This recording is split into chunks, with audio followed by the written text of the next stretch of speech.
8-may kuni qanday ob-havo bo'lishi ma'lum qilindi. Salom do'stlar, kanalda yangi bo'lsangiz obuna bo'lishni unutmang.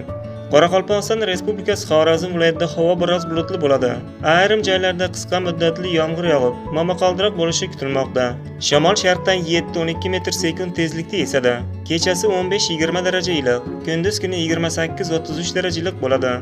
Buxoro va Navoiy viloyatida havo biroz bulutli bo'ladi. Yog'ingarchilik kutilmaydi. Shamol sharqdan yo'nalishini o'zgartirib, g'arbdan 7-12 metr/sekund tezlikda esadi.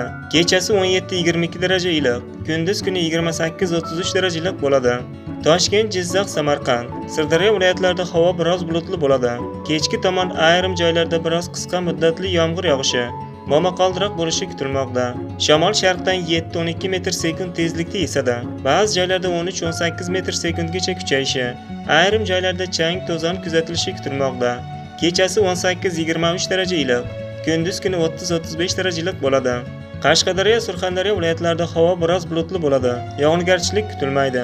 Shamol sharqdan 7-12 metr/sekund tezlikda esadi. Ba'zi joylarda 13-18 metr/sekundgacha kuchayishi, ayrim joylarda chang to'zon kuzatilishi kutilmoqda.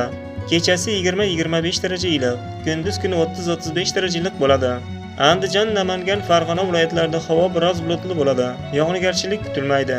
Shamol sharqdan 7-12 metr/sekund tezlikda esadi. Kechasi 17-22 daraja iliq, kunduz kuni 32-38 daraja iliq bo'ladi.